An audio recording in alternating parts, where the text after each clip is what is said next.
अस्सलाम वालेकुम। आज हम आज़ाद जम्मू व कश्मीर का कॉन्स्टिट्यूशन पढ़ेंगे जो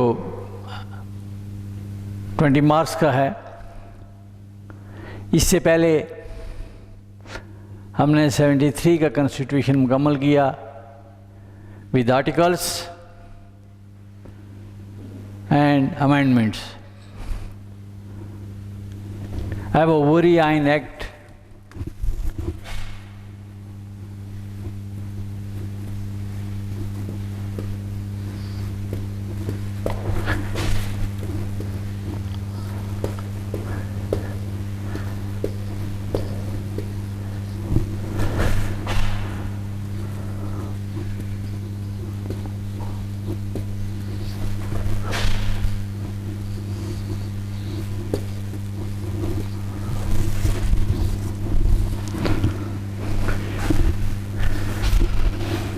Ovary Ain Act 1974 आज़ाद जम्मू व कश्मीर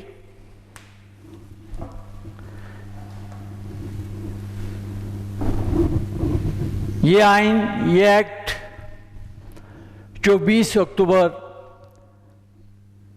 1947 यानी क़याम से रियासत आज़ाद जम्मू व कश्मीर में इसका इत्तिका शुरू हुआ, क्योंकि रियासत जम्मू व कश्मीर का क़याम 24 अक्टूबर 1947 को हुआ। हुकूमत ने अपना इंतज़ाम चलाने के लिए 1950 में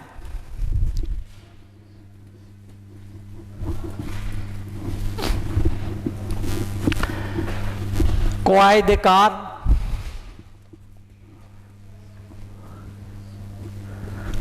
से मराद ये है कि वो तरीक़ाकार वज़अ किया जिसके तहत ममलकत का निज़ाम चलाया जाना था, यानी business rules of business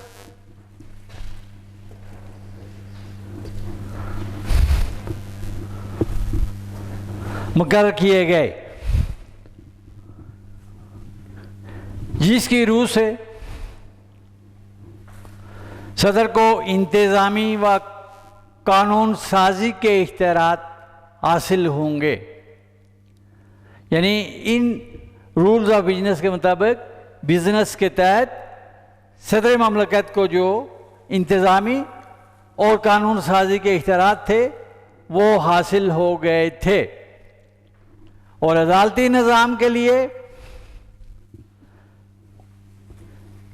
courts and law court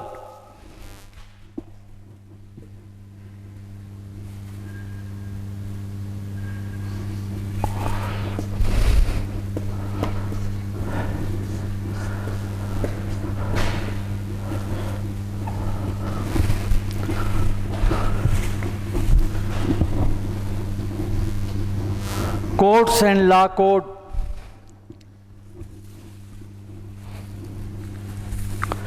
के नाम से 1948 में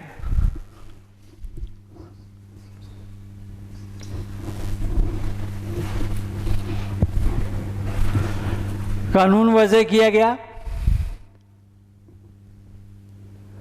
49 में ये नाफिज हुआ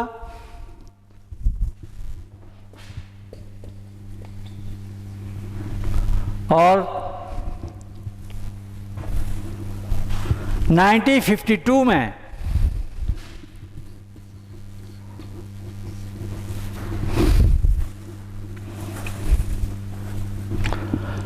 क़वाइद-कार में तरमीम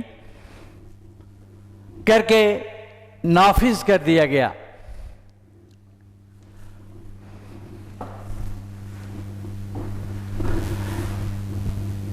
नाइनटीन 57 में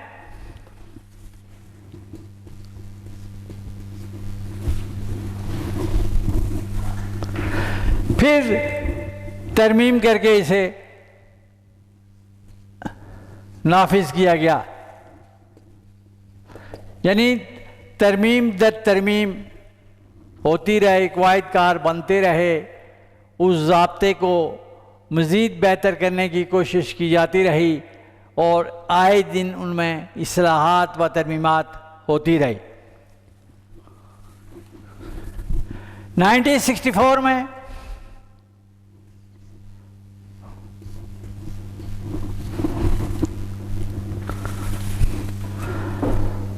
आज़ाद जम्मू व कश्मीर गवर्नमेंट एक्ट नाफिज किया गया।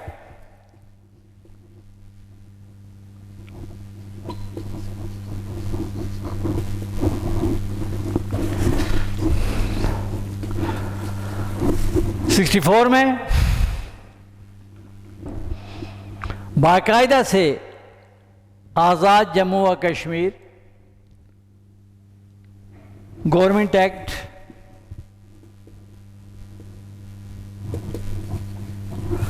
नाफिज कर दिया गया।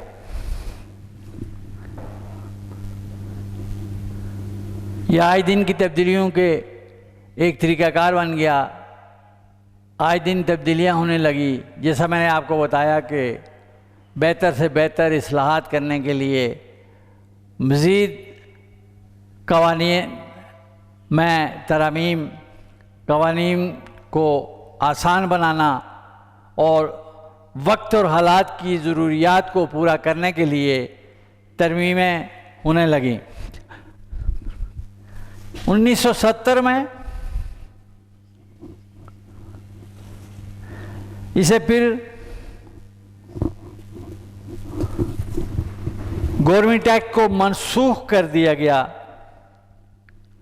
और इसकी मनसूबी के बाद एक नया गवर्नमेंट एक्ट नाफिज हुआ।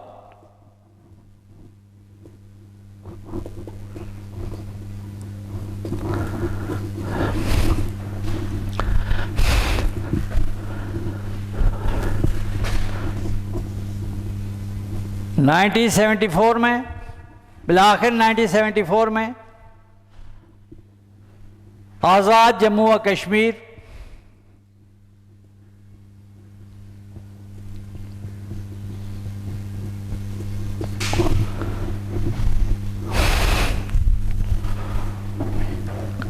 आज़ाद जम्मू व कश्मीर का अबूरी आइन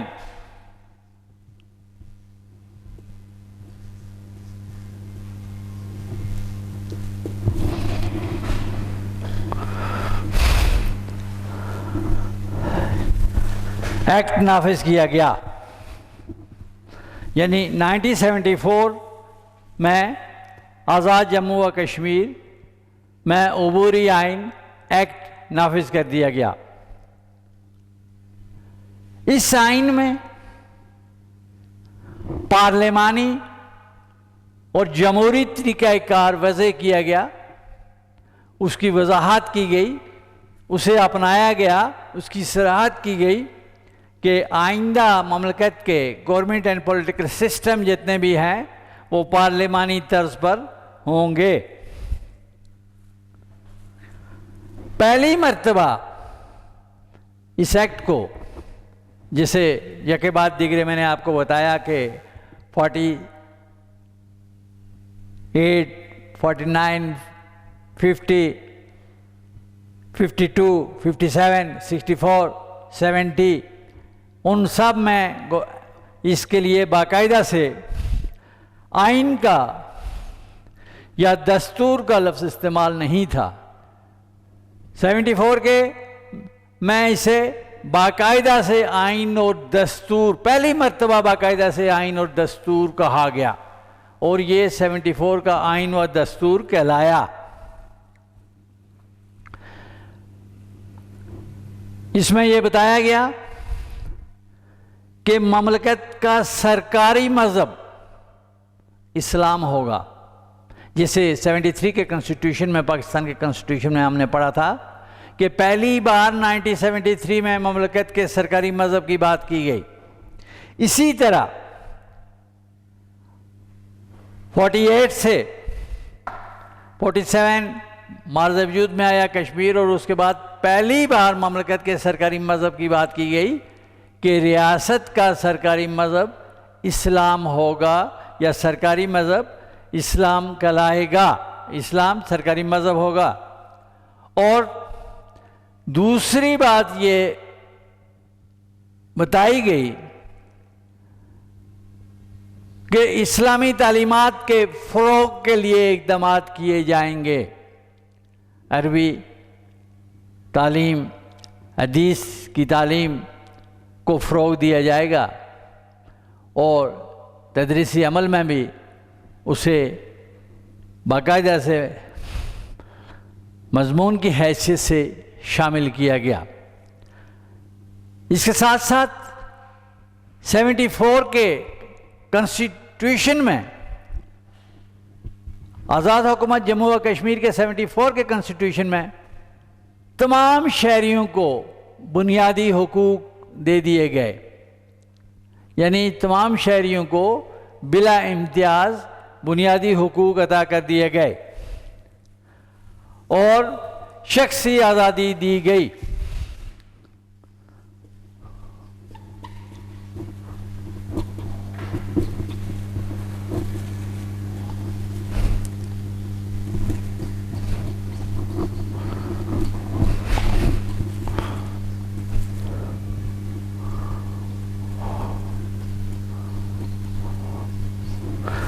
शख्सी आज़ादी,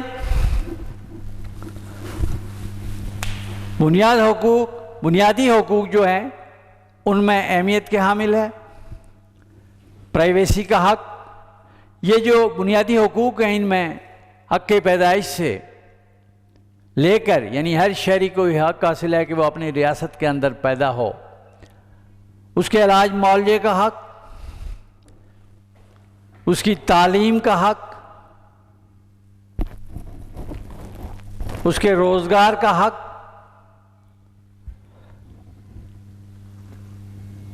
उसके तहरीर और तकरीर का हक़,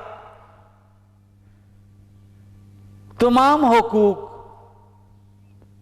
उसे बिला इम्तियाज़ अता कर दिए जाते हैं। और यहाँ शख्सी आज़ादी का भी ख़ास तौर पर ज़िक्र किया गया कि हर शहरी को शख्सी आज़ादी होगी कि वो मुल्की कवानीन के तहत, आइन के तहत जो है वो तख्लिये का हक़ उसे दिया गया और उसे अपनी मर्ज़ी से इस्लाम के सुनहरी उसूलों के मुताबिक ज़िंदगी गुजारने के मौक़े दिए जाएंगे।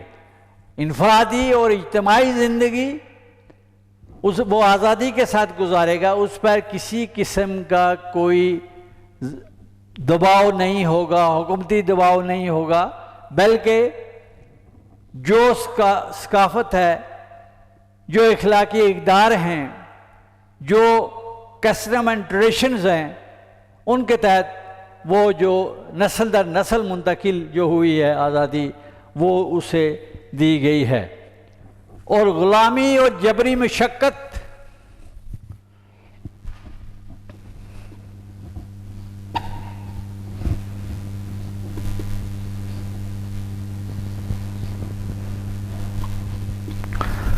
मना कर दिया गया कि ग़ुलामी और जबरी मशक्क़त किसी से नहीं कराई जाएगी और ना बाकायदा से इसके बुनियादी हुकूक में तहफ़्फ़ुज़ दे दिया गया।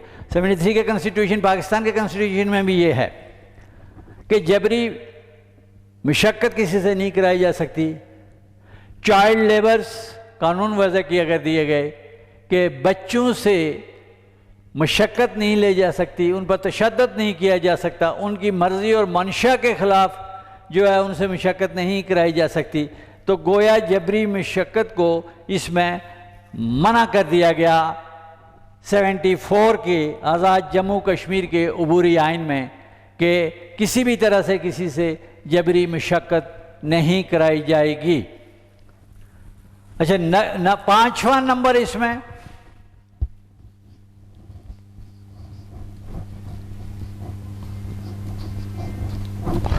नक्लो हरकत की आज़ादी। अच्छा, यहाँ नक्लो हरकत की टर्मिनोलॉजी से मुराद ये ली गई है कि एक जगह से दूसरी जगह, एक शहर से दूसरे शहर, एक गांव से दूसरे गांव और एक हिस्से से, एक डिस्ट्रिक्ट से दूसरी डिस्ट्रिक्ट में लोग बाकायदा से आ जा सकेंगे, बगैर रोक टोक के आ जा सकेंगे, अपना कारोबार कर सकेंगे, अपनी तिजारत कर सकेंगे। उन पर किसी भी किस्म के टूल टैक्स या तिजारत ना करने की पाबंदी नहीं होगी। यानी नकलो हरकत से मुराद ये है कि जो वो चीज़, जो तिजारत है, जो रोज़गार है या दूसरा कारोबार है, वो आसानी से आज़ाद जम्मू व कश्मीर के अंदर जितने भी डिस्ट्रिक्ट्स हैं, जितने भी एरियाज़ हैं, वो इलाके हैं, उनमें आसानी से जा आ सकते हैं। या जहाँ जो है कॉन्स्टिट्यूशन पाकिस्तान के तहत जो कश्मीरियों को ये इजाज़त दी गई है कि वो पाकिस्तान के अंदर भी, पाकिस्तान के शहरों में भी, पाकिस्तान के सूबों में भी वो तिजारत कर सकते हैं, बिल्कुल इसी तरह जिस तरह के पाकिस्तान के शहरी करते हैं।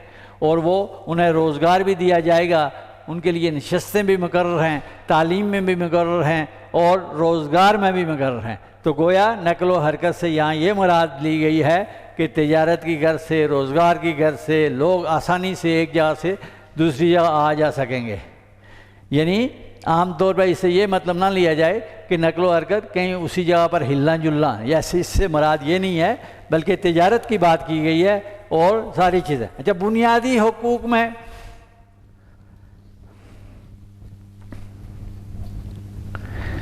तहरीर व तकरीर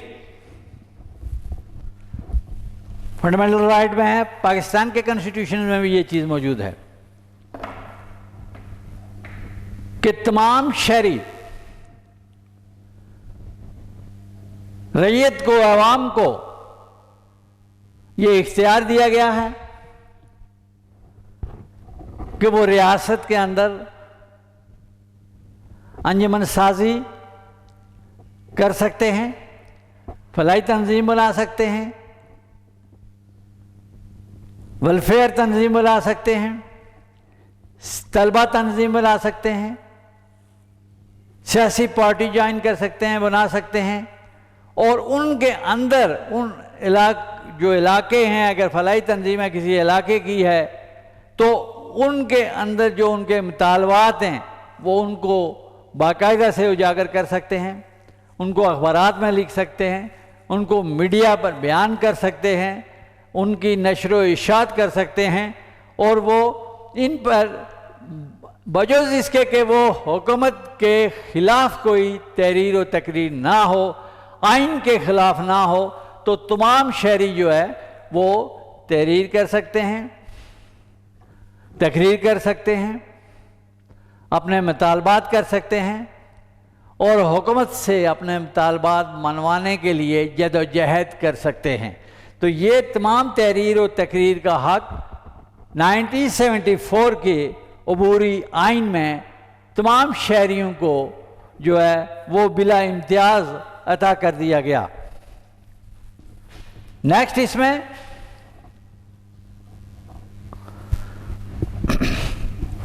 मजहबी आज़ादी है।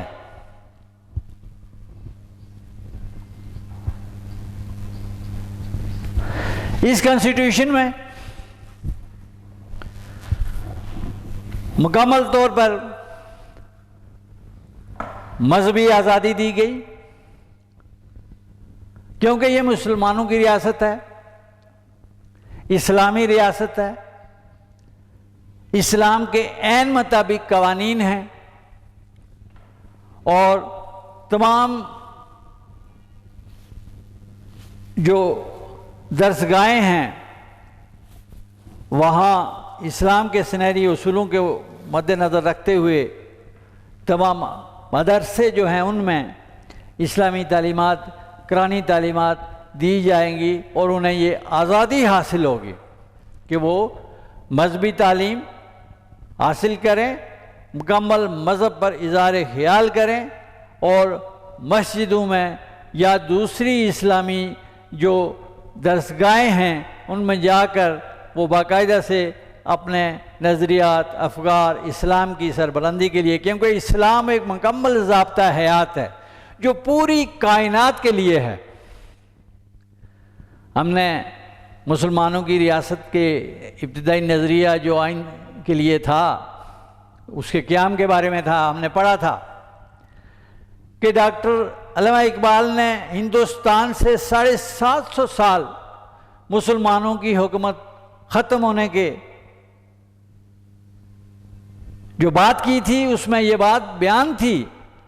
एक बात ये भी थी कि हमसे सैकड़ों साल हुकूमत इसलिए छीनी कि हम मज़हब से दूर हो गए थे, क्योंकि हमारे पास ऐसा ही ज़ाब्ता हयात, ऐसा मज़हब है जो हमें दुनिया के दिगर मज़ाहिब, दिगर कौमों पर बुलंदी देता है, मुमताज़ रखता है उनसे। हमें इसलिए पैदा किया गया है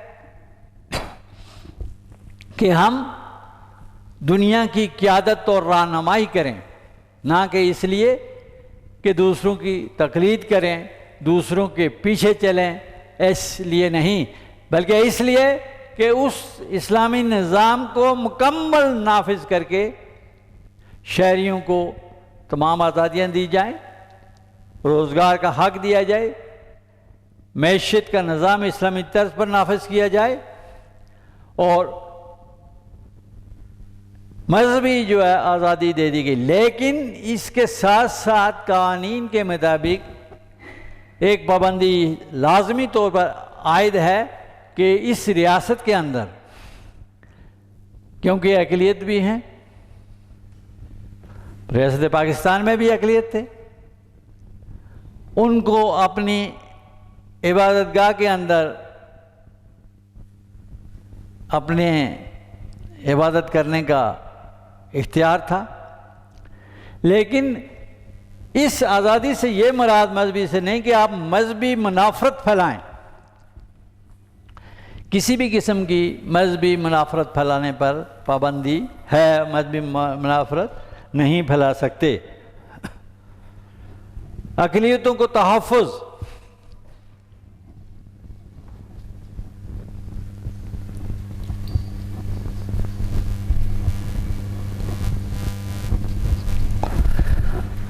'74 के इस अबूरी आइन में जो आइन दिया गया, आइन दस्तूर व आइन आज़ाद रियासत जम्मू व कश्मीर में तमाम अक़लियतों को तहफ़्फ़ुज़ दिया गया।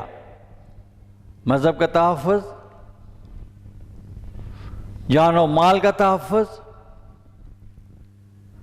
और हर चीज़ का तहफ़्फ़ुज़ इस तरह से दिया गया जिस तरह से कि दूसरे मुसलमानों को दिया गया है।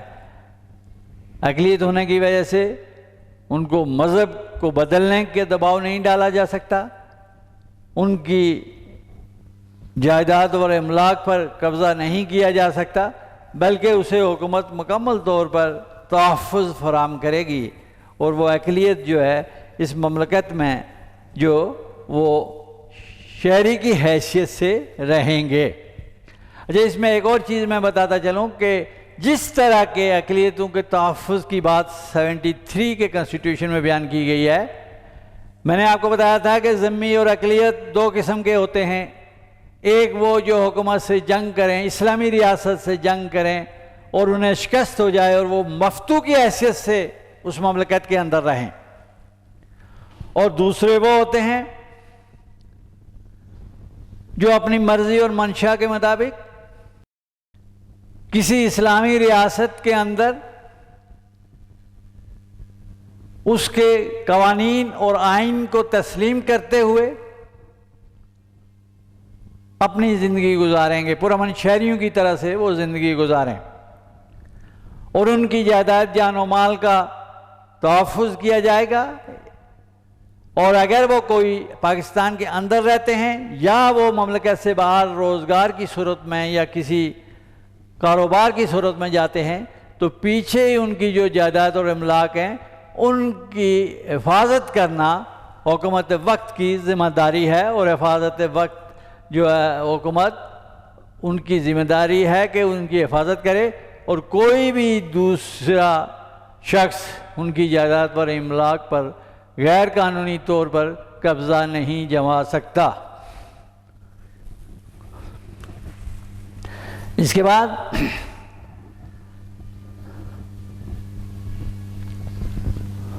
तालीमी इदारों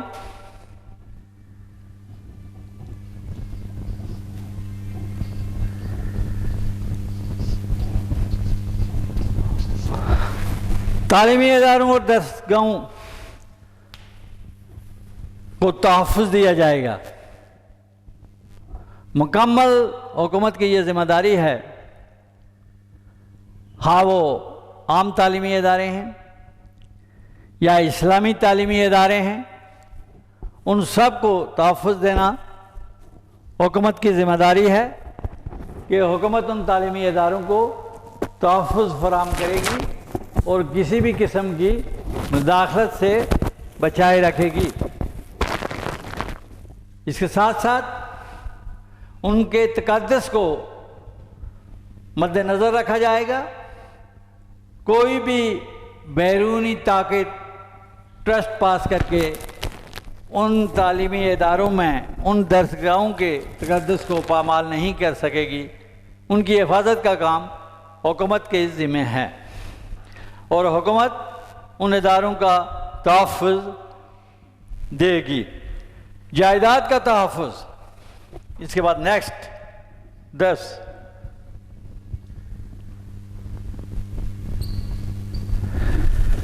जायदाद और इमलाक का तहफ़्फ़ुज़।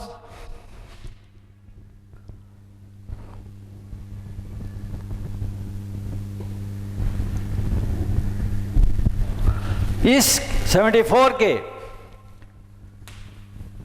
जम्मू व कश्मीर के आइन में तमाम शहरियों को जायदाद का इमलाक का तहफ़्फ़ुज़ हासिल है। उनकी जो ज़ाती जायदाद हैं, जो इमलाक हैं, उन्हें मुकम्मल तौर पर तहफ़्फ़ुज़ हासिल होगा और ये हुकूमत की ज़िम्मेदारी है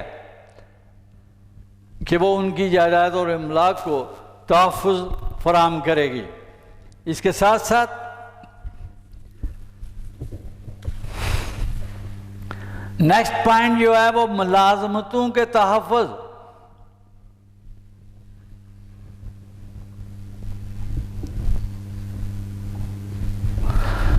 इस आइन में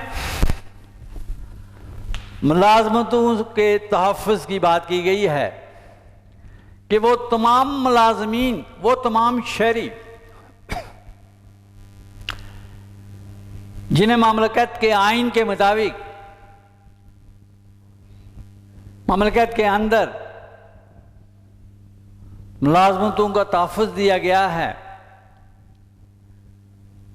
उनसे ना ही जबरी मशक्क़त कराई जाएगी और ना ही उन्हें जबरन मुलाज़मतों से ज़ाती पसंद की वजह से निकाला जा सकता है, बल्कि एक तरीक़ाकार के मुताबिक जो कवानीन मुल्की राजल वक्त मुल्की कवानीन के मुताबिक अगर कोई मुलाज़म किसी गफलत, लापरवाही या किसी इदारे को नुकसान पहुंचाए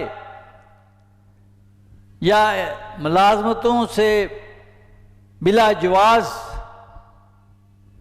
गैर हाज़िर रहे या रिश्वतस्तानी के किसी जुर्म का मुर्तकिब हुआ हो, तो वो उस तरीक़ाकार के मुताबिक उससे जो है मुलाज़मत से निकाला जा सकता है, बरतरफ कराया जा सकता है, किया जा सकता है, लेकिन बग़ैर वजह बताए किसी भी शहरी को मुलाज़मत से बरतरफ नहीं किया जा सकता। और इसके साथ साथ मुकम्मल तहफ़्फ़ुज़ दिया गया है मुलाज़मतों का तमाम शहरियों को बिला इम्तियाज़ तौर पर। इसके साथ साथ एक जो ख़ास बात है जो हमने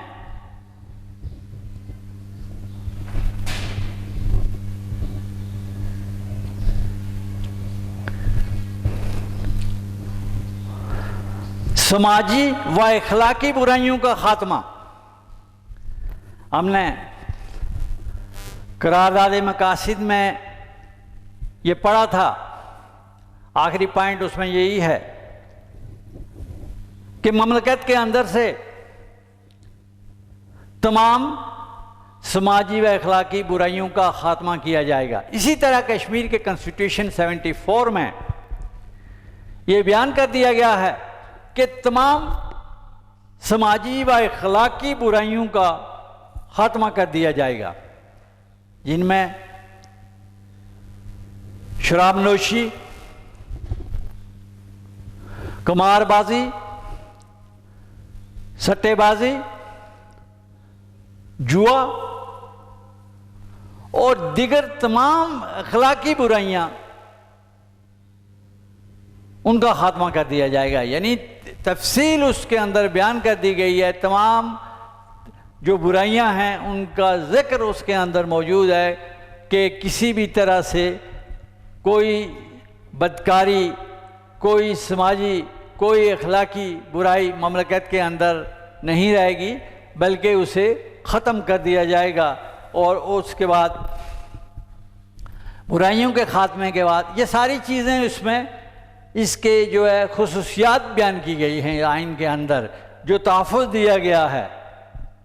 और इसके साथ ये भी बयान है कि एक असम्बली होगी, कानून साज असम्बली होगी, जो लेजिस्लेटिव करेगी। लेजिस्लेटिव करने के लिए वो एक इदारा होगा, कानून साजी करने के लिए एक इदारा होगा, वो एक असम्बली होगी जो वज़ीर आज़म का इंतखाब करेगी। मैंने आपको बताया था क्योंकि ये पार्लिमानी निज़ाम, जमहूरी निज़ाम राज कर दिया गया इस कॉन्स्टिट्यूशन के मुताबिक 74 के आज़ाद जम्मू व कश्मीर के दस्तूर और आइन के मुताबिक जो है वो वज़ीर आज़म और उसकी काबीना होंगे। तो गोया उसके मुताबिक जो कानून साज असम्बली है वो अपने वज़ीर आज़म का इंतखाब करेगी, जो इंतज़ामी उमूर का सरबराह होगा, ममलकत का इंतज़ामी सरबराह होगा। और इसमें इसकी अहलियत भी बयान कर दी गई कि कई अहलियत क्या क्या क्वालिटीज़ होनी चाहिए वज़ीर आज़म मुंतखब होने के लिए। और इसमें इसी कॉन्स्टिट्यूशन में इसकी मियाद भी मुकर्रर कर दी गई है।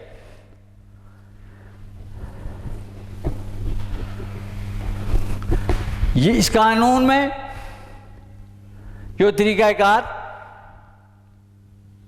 बयान किया गया,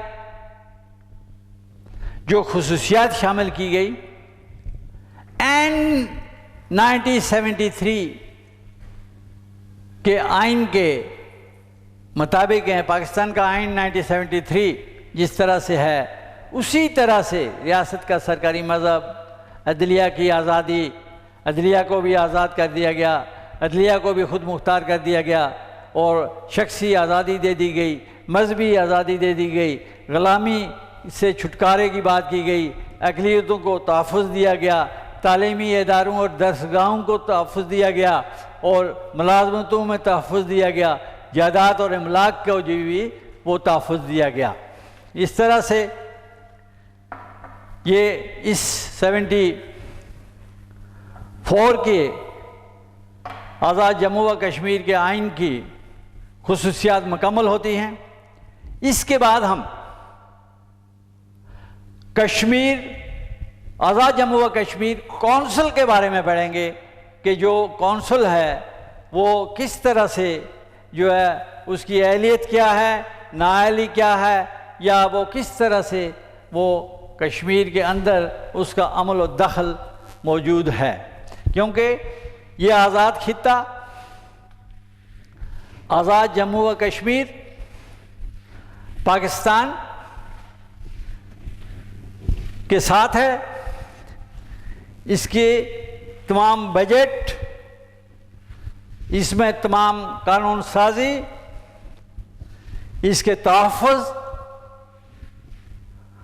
शहरियों के हुकूक और फ़राइज़, शहरियों को ज़िंदगी गुजारने के तरीक़ाकार, उनकी मुलाज़मतें और उनकी रियासत की जो मकबूजा हिस्सा है उसकी आज़ादी के लिए जद्दोजहद करना और कश्मीरी मसले को इस्तिस्वाब राय के लिए पूरी दुनिया में रोशनास और उजागर करना, ये हुकूमत पाकिस्तान की ज़िम्मेदारी है और वो ऐसे तरीके से इस ज़िम्मेदारी को पूरा कर रही है। आज़ाद जम्मू व कश्मीर कौंसिल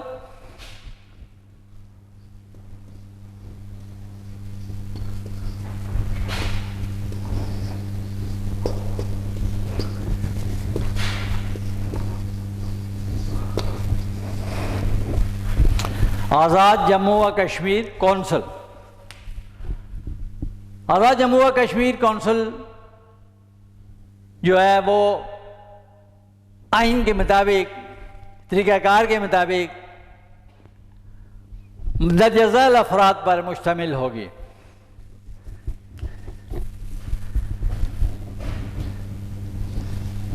पहली बात इसमें यह बयान की गई है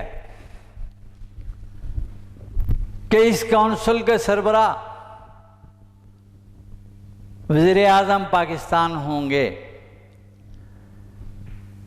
दूसरी बात, सदर ममलकत भी और फिर वफाकी वज़रा और अरकान जो हैं असम्बली पार्लिमान के जो अरकान हैं वो भी शामिल होंगे और फिर नामज़द करदा 5 अरकान दूसरे भी होंगे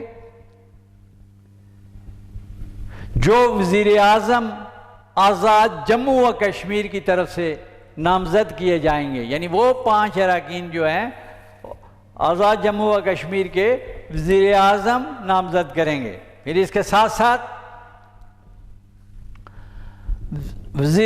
रियासती बशिंदे रियासत में रियासती बशिंदे दर्जा अव्वल दायम रियासती बशिंदों में से वाहिद नाकाबिले इंतकाल वोट के ज़रिए तरीक़ाकार बयान किया गया। काबिले इंतकाल वोट के ज़रिए ये मुतारफ़ कराया गया। इस कौंसिल के जो चेयरमैन होंगे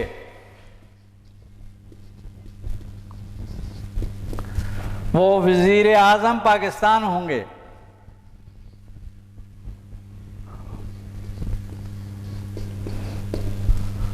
बालियाज़ ओहदा वज़ीर आज़म पाकिस्तान आइन के मुताबिक इस कौंसिल के चेयरमैन होंगे और सदर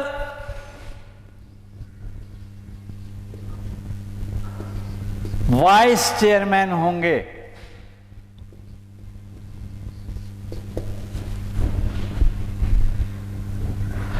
वज़ीर उमूर कश्मीर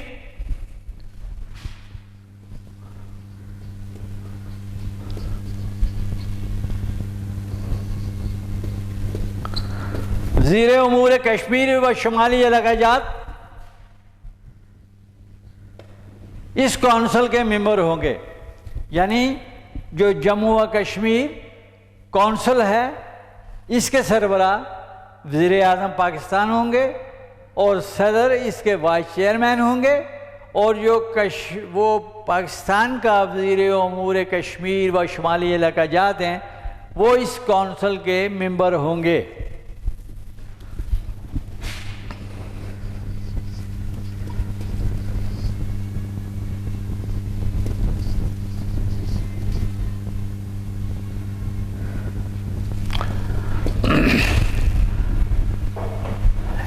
आइन के अंदर ही कौंसिल के अरकान की अहलियत और नाअहली की बात की गई है। जो तरीक़ाकार वज़ा किया गया है, जो ज़ाब्ता तैयार किया गया है, उसमें यह लिखा हुआ है कि कौन से अफराद इसकी अहलियत रखते हैं, कौन से नाअहल होंगे, अहलियत नहीं रखते।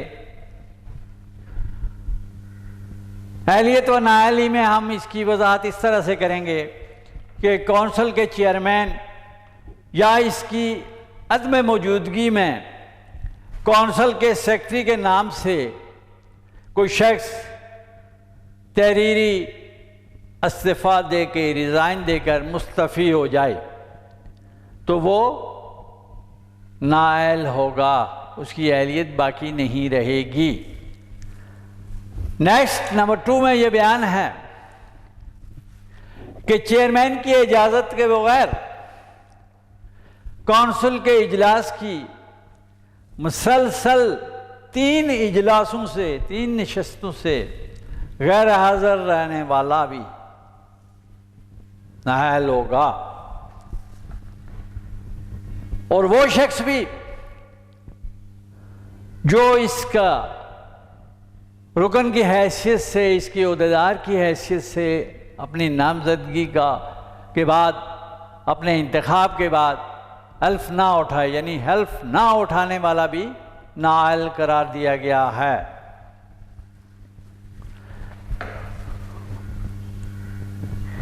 रुकन नाअहल रहेगा।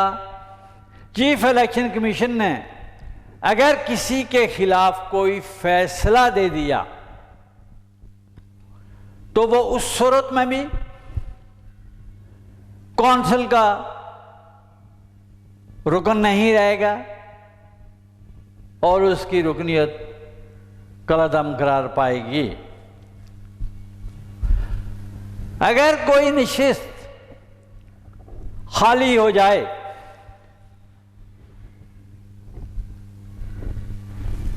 तो इजलास 30 अयाम के अंदर मुनक्किद होगा, इजलास बुलाया जाएगा।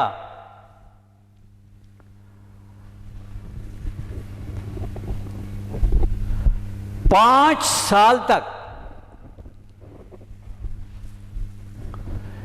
इस कौंसिल का रुकन अपने ओहदे पर रहेगा, वो ओहदे पर रह सकता है, बावजूद के वो इसमें शिरकत करे, इसके क़वाइद और ज़वाबित की पाबंदी करे और कोई ऐसा जुर्म या कोई ऐसी कारकर्दगी में मुलव्वस ना हो जो गद्दारी या संगीन जराइम की तारीफ में आती हो, या इजलास में शिरकत ना कर रहा हो, मुसलसल गारदार रहे, या इस्तीफ़ा दे दिया हो, तो उसके अलावा बाकी लोग जो है वो अपने ओहदों पर 5 साल तक मुंतखब रह सकते हैं।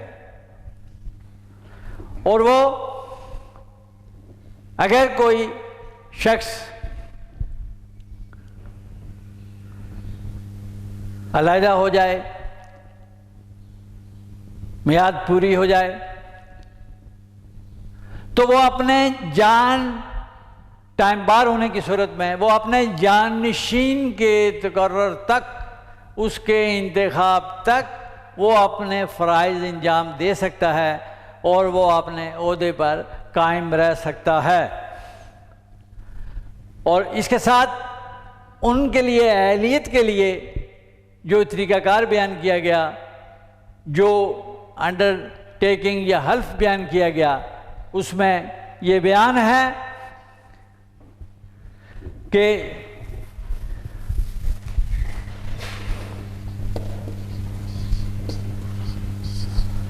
जदवल अव्वल के तहत, जदवल अव्वल के तहत इसमें सारी चीज़ बयान कर दी गई है कि चेयरमैन के रूबरू मुंतखब रुकन हल्फ उठाएगा जो चेयरमैन की मौजूदगी में होगा, और कौंसिल को कानून साजी का इख्तियार हासिल होगा। मुकम्मल तौर पर कानून साजी में कौंसिल का अमल दाखिल रहेगा। मुशीर मुंतखब अरकान में से ही मुकर्रर होगा जो चेयरमैन के रूबरू हल्फ उठाएगा। ये तमाम इसके तरीक़ाकार, इसके क़वाइद और ज़वाबित, इसकी अहलियत और नाअहली के सारा इस कौंसिल के तरीक़ाकार में बयान कर दिया गया है, और इसी के मुताबिक जम्मू व कश्मीर कौंसिल अपना जो है वो जारी रखती है। मुआसिल पहली बात, अबूरी आइन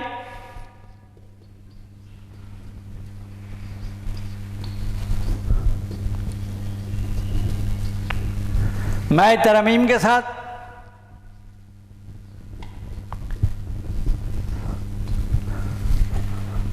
दस्तूर व आइन दस्तूर व आइन 74 के मराहिल, इसके साथ साथ जम्मू व कश्मीर कौंसिल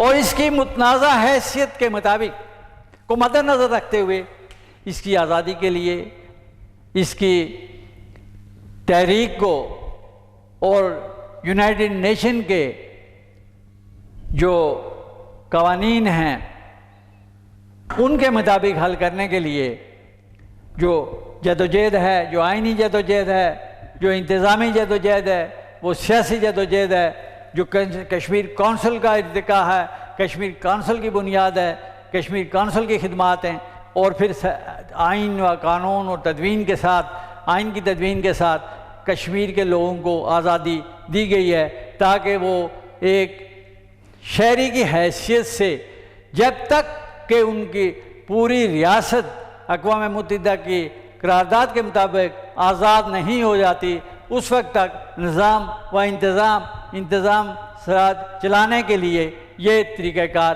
वज़अ किया गया है जिसको हम पढ़ चुके हैं। Thank you.